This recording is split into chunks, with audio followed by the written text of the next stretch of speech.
So why Indiana? Be nice. Pardon me? Why Indiana for this latest detention center? Why not? I mean, bottom line is the state should play a role in this administration's efforts to remove public safety threats from this nation as quick as possible, illegal alien public safety threats and national security threats. States are playing a role. I'm happy. I'm happy for their participation, coordination, and efforts. How quickly could we see it up and running? I don't have exact deadline on it. I know it's we're looking at about 1,000-bed facility, and I just, like I just said in another interview, I'd like to see more. I'd like to see bigger facilities that hold 4,000 or 5,000 people. Just creates more efficiencies. Near an airstrip, move people in and out quicker, bigger population, but 1,000 beds help. I've said from day one, we need 100,000 beds. That's what we asked for in the big beautiful bill, and we got it. 100,000 beds will create more efficiencies and allow ICE agents to arrest more bad people on the street. And with us hiring at a massive rate, more boots on the ground, meaning we're arresting more criminals, which means we need more beds. Everybody arrests needs a bed. They're going to be in custody for several days, several weeks, several months, depending on the specific case. But the more beds we have, the more success we're going to see. Do you have a cost estimate yet? Mr. Homan, is the administration considering any federal action in Portland, where we see Antifa besieged one of the buildings there for over a month now and assaulting and attacking journalists on the ground? We'll see about that. I'm going to Portland. Mr. Homan, Scripps News has learned that there was a major medical incident at Alligator Alcatraz. Major what? Major medical incident at Alligator Alcatraz. What was it? What could you tell us about that? I can tell you I went to Alligator Alcatraz 2 days ago, and I'm sick and tired of false stories about Alligator Alcatraz. Someone asked me the other day that a priest wasn't allowed in to get mass. Wrong. They got the records there. They showed me the records. Clergy had been allowed on there. And I walked through the medical facility there. Not one person was in the trauma unit at all. I talked to the head medical person, shared with me, what they're getting. Some people don't, stomach ache or nothing serious has happened there. And if something serious is happening, they got a helicopter right there to take people to the nearest trauma center. So what I saw was a well-run facility, and the reason I went down there is because I get asked these questions all the time about the terrible, terrible Alligator Alcatraz. I went down there, and what I found out is there's a lot of fake stories out there about medical attention, about religious freedom and having clergy there. I went down there. I looked at it. I looked at the books. So it's simply a false story. Can you say a word about Slammer after the IndyCar rejected it? Can you say a word about reassigning FEMA? Look, I don't name the facilities, but I'll say this: the work of ICE, the men and women of ICE are trying to do their job with integrity and honor. I don't want these names to detract from that. So, not naming the facilities, but I wasn't involved in that. But I want people to focus on the hard work and the dangerous work the men and women of ICE are doing, and they're doing it with integrity and honor. And I want us to stick to that. And so I don't want the names taking over the great work they're doing. This is serious work and it's dangerous work. So I want to stick with that. Can you give a reaction to the judge considering halting operations at Alligator Alcatraz over environmental concerns? I don't understand what environmental concerns are because I was down there. So all they take waste out of there every day. They're not having any impact. They haven't put 1 foot of concrete down that wasn't already there. I mean, the airport was already there. Runway was already there. They're moving waste in and out every day. They're moving, sewage water in and out every day. So I don't see any environmental impact. Again, if the judge is going to make that ruling, go down there and look at it yourself. I'm sick and tired of the radical judges trying to shut down everything we're doing. It's ridiculous. I thought the Supreme Court was pretty clear last month about these radical judges trying to, stop the Trump administration from implementing our agenda that American people voted for. Immigration advocates though say that deportees to be sent to Rwanda. I missed the question. When can we expect the first deportees to be sent to Rwanda? Working on it. Immigration advocates argue this, that detainees at Alligator Alcatraz are in inhumane conditions, including flooded facilities, spoiled food, sweltering heat, and they have limited access to their Bunch of crap. I was there. I walked through detainee facilities. I walked through the medical facilities. I walked through the cafeteria. I had them show me, what did you feed these people today? I saw the lunch what they fed them. They ate better yesterday than I am eating today. Bottom line, that's God's honest. And I looked at what they're giving them for dinner. I did it just because so I can push back on the fake media stories here. I went down there. I saw the meals. I'd sit down and have one of those meals. And I went through I didn't see any flooding. I went through facilities where they're being detained. The air conditioning, the level of comfort. I was wearing a suit and I wasn't sweating. So again, fake stories. TPS for Ukrainian people, Mr. Homan. TPS for Ukrainian people. President Trump told that he gonna extend TPS status and you for Ukrainian people. Are you going to do that? That's the Secretary of Homeland. That's Christy Noem's call now. Two questions for you. Sir, can I just ask about FEMA? So there's reports that you're going to be reassigning FEMA agents to work on ICE missions.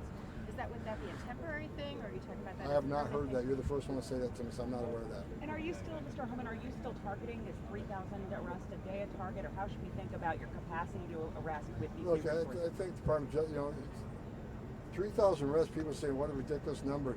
Do the math. We'd have to arrest 7,000 people every day for the remainder of this administration just to remove the people Joe Biden released in the country. 3,000, in my opinion, is not a target. It's not my target. But, everybody says 3,000 is a ridiculous, goal. I'll say, look at the numbers. We have to arrest more than twice many of that just to remove the people that Biden let in. That's not counting the 12, 15 million already here. So I don't think anybody's working on a goal of 3,000. I think I look at the numbers every day, and I think the men and women are doing a great job. I hope we get over 3,000 a day when we bring these additional resources on, additional beds, additional transportation contracts. Because again, and despite what some of you are all saying, most of the people arrested aren't criminals. Again, crap, wrong. I look at the number every morning. The first thing I do is look at the numbers.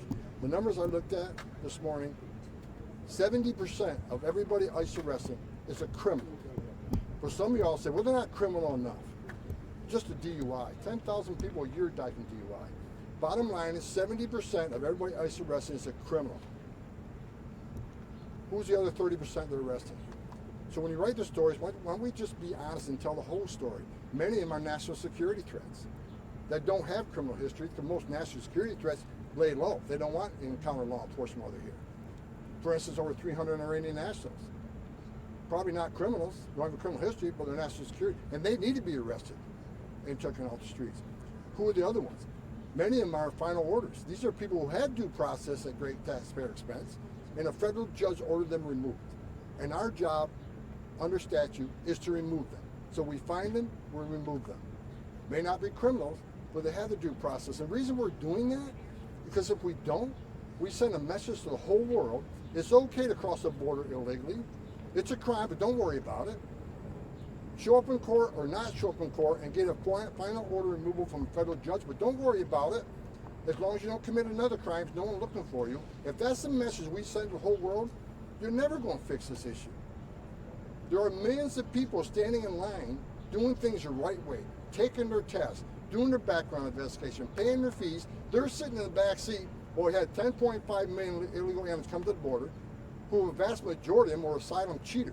You can call them asylum seekers all you want. I guess that's an accurate term. But look at the immigration court data. 9 out of 10 people who claim asylum at the border end up with an order removal. They cheated the system ahead of thousands of people in the world who really do need our protection. They really do need asylum, protect them from the home government. They're sitting in the back seat. What the Trump administration is doing, we're enforcing laws enacted by Congress. President Trump's keeping his promise. And look at the crime rates already.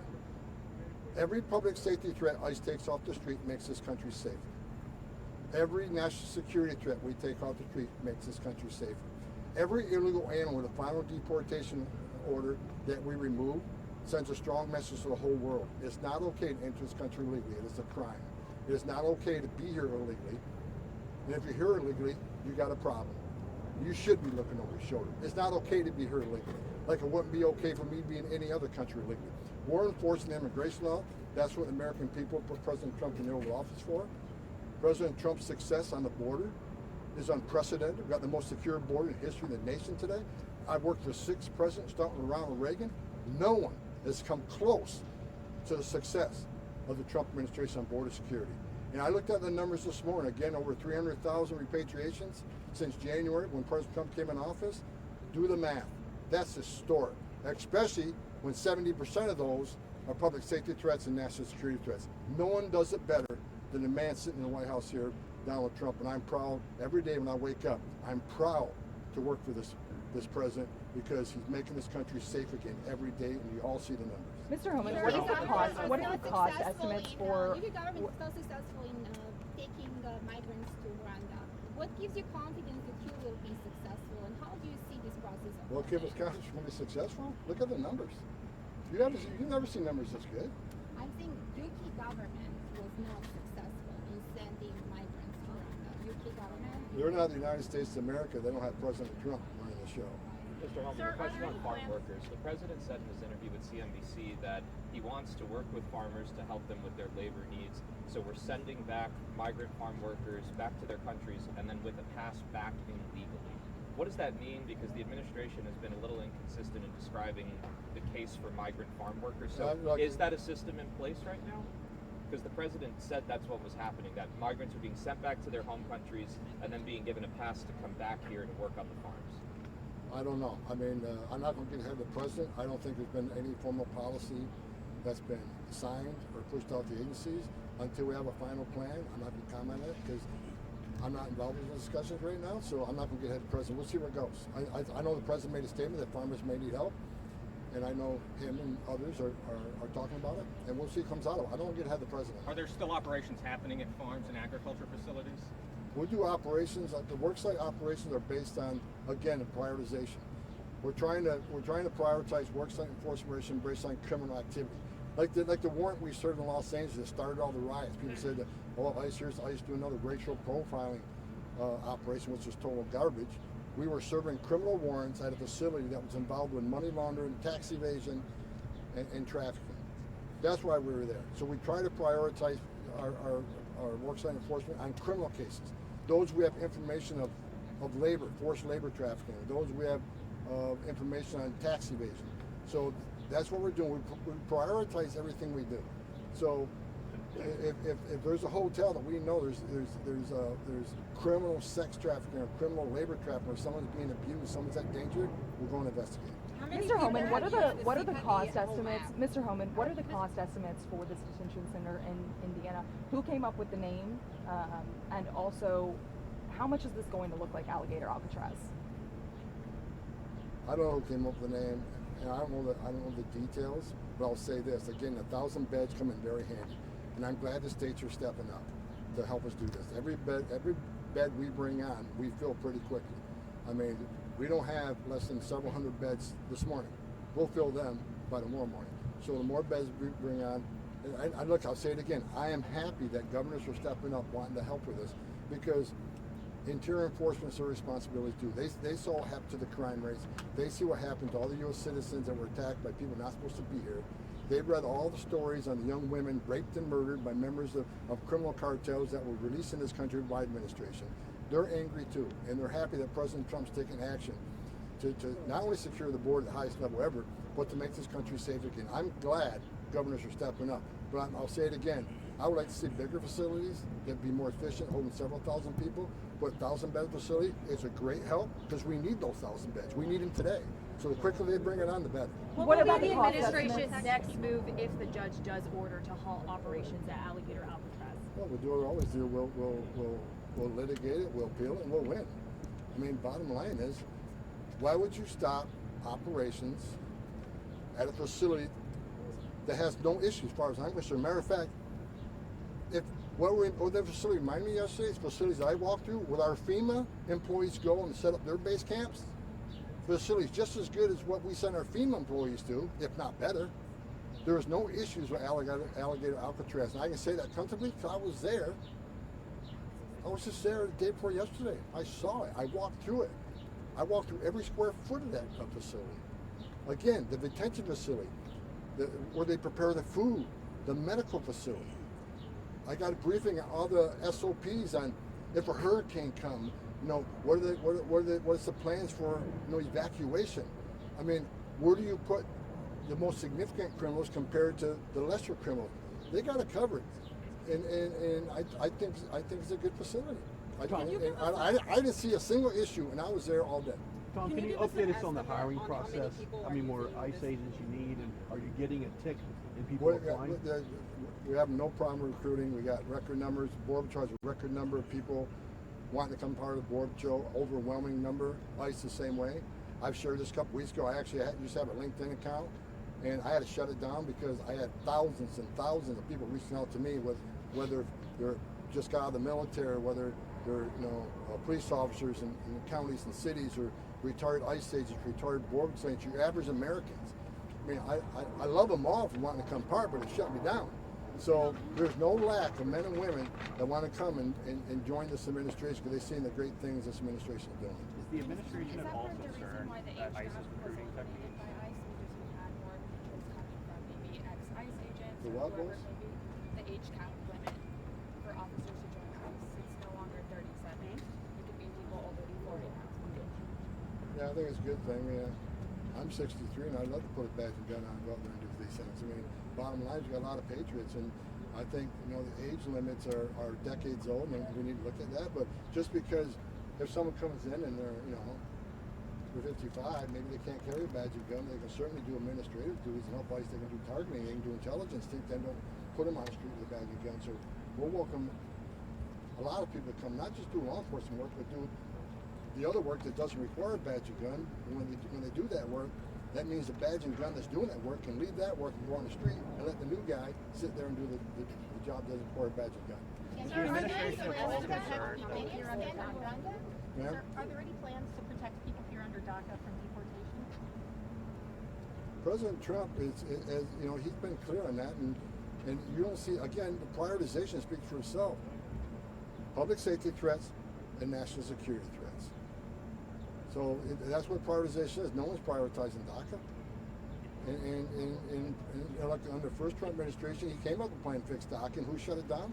Nancy Pelosi and Chuck Schumer. It wasn't President Trump.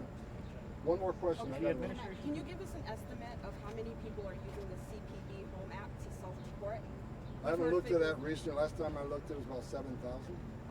Last time, and that was weeks ago. It was 7,000. But I think there have been several studies done. Over 1 million illegal aliens have left this country on their own. I think they're seeing a couple of things. Number one, they want the ability to come back on their legal program. And then we said it before, if you get formally deported and we have to go find you and go through that whole process, there's a statutory bar on you ever coming back. Anywhere from 5 years to 20 years, depending on a specific case, sometimes never coming back. So I think the message the Secretary's been sending is, if you're in the country legally, go on your own and leave opportunities for the future. And you can get your affairs in order, contact ICE, they'll get your plane home. Once you get there, they'll give you $1,000 to help, get you started. But that's the right way to do it, and I hope more people do it. Hey Tom, real quick, Illinois Congresswoman Delia Ramirez this week has said she, born in Chicago to Guatemalan parents, said she's more proud to be a Guatemalan. I'll give you the exact quote. I'm a proud Guatemalan before I'm an American. Congressman Andy Ogles has said she should be deported over this. Should she face any consequences as a sitting Congress member? I think what she said was disgusting, right? I mean, she's a sitting U.S. Congresswoman, citizen of this country. She's serving at the privilege of her state. Her voters put her in there. So I think her commitment should be to her state and the people that put her in that position. That should be her constituency. And I think what she said there was, in a veiled way, supporting illegal aliens from Guatemala to here. And it's a veiled shot at ICE. Let's be serious what she's doing, right? But what she needs to know is ICE is deporting thousands of nationals of Guatemala every week. And we're going to continue that until every illegal alien in Guatemala is removed from this country. That's what the people voted for, and that's what we're going to do. It's unfortunate she said that. I wish she, it's ridiculous. Mr. Tom, I have a question for the Lebanese. Pardon? For the Lebanese, that they are in the country, that they have temporary protected status in the country, and they are Lebanese and they are in the country. Should the community in the U.S. prepare for stricter ICE enforcement for possible deportation if they are under temporary protected status? I'm not going to get ahead of the Secretary on that. TPS is her decision, not mine. Can you expand to Rwanda?